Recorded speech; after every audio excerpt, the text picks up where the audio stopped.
I think that the Pro Tour should run the Pro Tour, not have the me's of the world run the Pro Tour, because that just what makes sense to me. It's theirs, so they should be running it. What's up, degenerates? It's the disc golf world. I'm Jefferson, and today we got to sit down with course designer of the Canyons, or for the locals, Dellwood.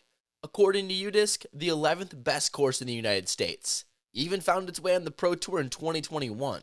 That's the story we're telling today, but next week will be a breakdown of the history and creation of the course, so subscribe to not miss out on that. For now, we'll thank the Patreon members for supporting the channel, and find out if Sean and Dellwood have secretly found the future of professional disc golf. I reached out to Jeff Spring. I think it was during one of our tournaments the previous year. I'm like making a lot of eye contact with Sheila so she could double check me. I think I sent him an email, which is like, hey, I was running a tournament at Trinity down the street.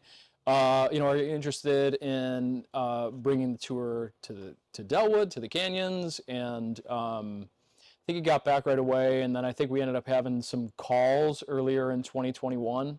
Kind of started there with an email, some conversations, and kind of went from there. If you haven't heard of Dellwood before, some would describe it as a stronghold of disc golfers putting together one of the best centralized hubs of frolfers. No, I'm not calling it a mecca like the rest of you. Quickly, Dellwood was running large events that was gaining lots of traction, with their most prestigious and locally renowned Clash of the Canyons. At that point, Clash was an A tier for 3 years with Steve at the helm, and then in 2020 we ran it as a B tier. So yeah, on paper it doesn't, like it doesn't make sense, I guess. I don't know, but yeah, that was the track of that at that event. Sent an email to Jeff Spring and went from there. Like, he responded, and then we were on some conference calls, just some back and forth, and it was kind of like, I don't want to say abrupt in a bad way, but it was like, we asked for it, and then it was like, yeah. And we were like, oh, okay, we're going to be on the Pro Tour. Got it. Like, we're going to be a Silver Series. Holy shit. It wasn't like quick, but it was like went from, we should do this, right, to we're doing this now. As we talk about disc golf, I feel like the chase is the big tournament, right? We have to do the big thing. And it was the same for us then. It's probably a little bit different now, having done it. But I feel like that was just the natural chase of myself, Sheila, the people that we were working with at the time. It was like, we've done these things, it's leading to something, right? And then it was like, well, yeah. And then that just kind of became the thing that it was leading to at that time. Like, it was just inevitable part of the story. If you haven't gathered yet, Sean has big dreams. And when he accomplishes them, he sets out to find the next project to work on, consistently pushing the envelope for the Joliet disc golf area. After years of continued progression, the Canyons would be declared the 5th best disc golf course in the world. The only appropriate next step with a title of that prestige is to put it to the test. We had quite a few video calls with the guys from dgpt. So they were on everything that we needed to be doing. Like, that was all great. Communication was cool. Butterflies, yes, just because it's important to me and the crew and everybody that was involved to do the best version of the thing that we're about to do, and that everybody has a good experience, and that, we're kind of, put on a show for people that we didn't know, and then these touring pros that have, passes and all this stuff. So yeah, there's definitely a lot of butterflies, but also, if I'm being totally honest, it was kind of like, we don't need you. Like, we,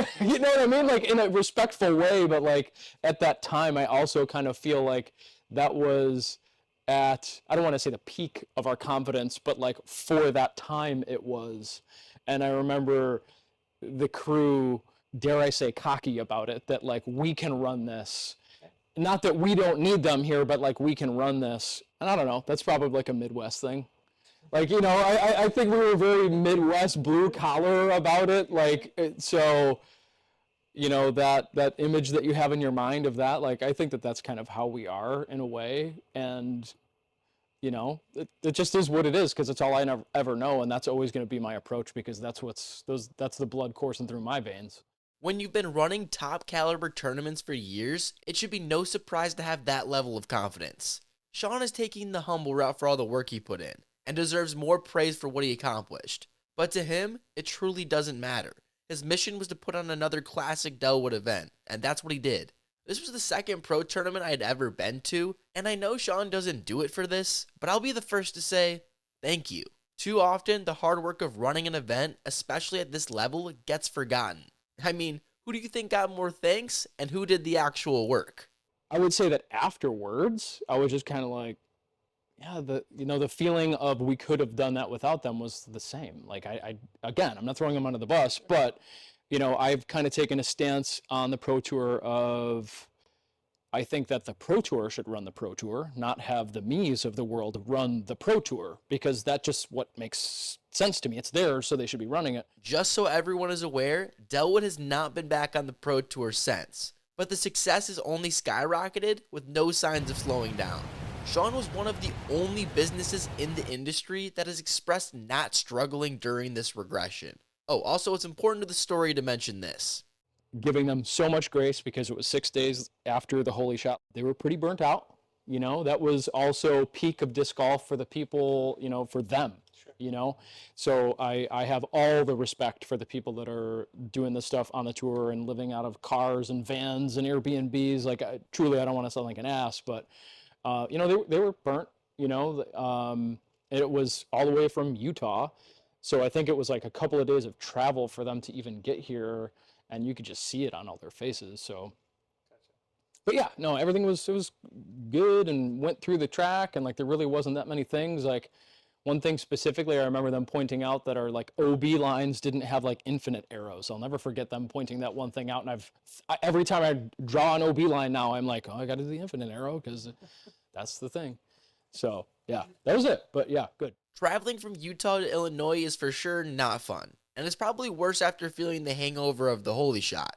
But what was the DGPT process in getting the course ready for the event? What did they do? They showed up, they filmed, that's truly about it. They filmed on the final day because we were a silver series. It was not all 3 days.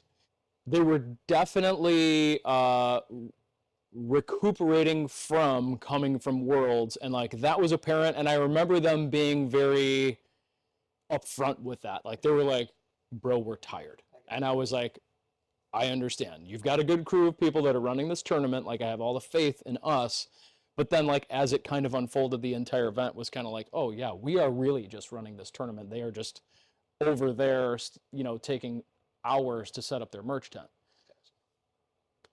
All due respect. I almost feel like we did the coolest version accidentally that could have happened. And I was like, okay, we did it. Check, done. Like, I'm good. We could have just done it that one time, and we did just do it that one time. Like, so it would for Dan Schlitter to be taking it down in a playoff against, like all the talent that was here, coolest version. We couldn't have written it if we could have written a script. Like, so hometown hero. Go check out the coverage if you haven't, because the local pro Dan Schlitter pulled off the dream and took down the Silver Series in playoff fashion. Top 5 most electric atmospheres in disc golf I've ever experienced. You could feel the intensity from the hometown fans, and once that last putt dropped, the place went insane. For sure the Pro Tour would want to replicate that experience. I don't know. I don't think they ever reached out again to like say, hey, do you want to... I don't know if they did or not. I'm looking over at Sheila. I don't think they did. It's confusing why after such a great tournament, there'd be no contact back. At least from this response, clearly the interest in coming back to a top course in the world would be lost.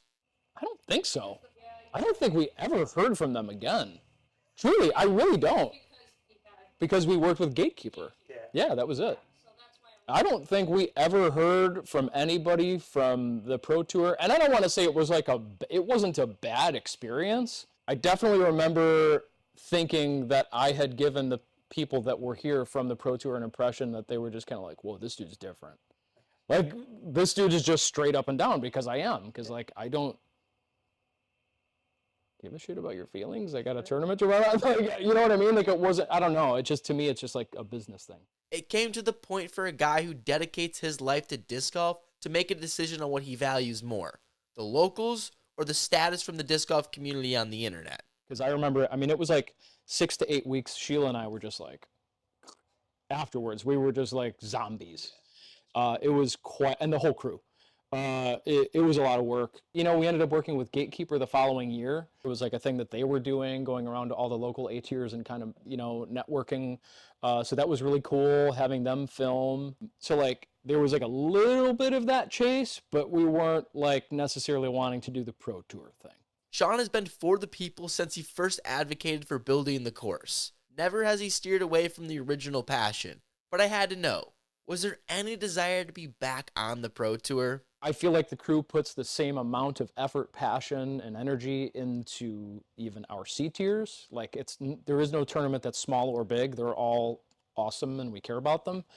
So it felt the same, but better because we didn't have to answer to some big brother, you know, DGPT. It was just like, Gatekeeper, you're going to be here, right? You're filming, you're good, you got everything we need. Okay, we're just going to do the thing we would have done. So I guess it was just easier for us because we didn't really have to like checks and balances with another party.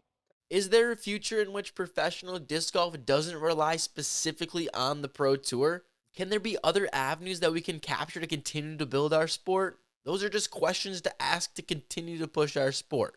Maybe focusing on hubs such as Dellwood is the next step to create larger personal investments, which can grow organically into, who knows, but hopefully love for disc golf. This whole DGPT experience has little to do with the actual history of the course. You're not going to want to miss out on all that, so subscribe for that story next week.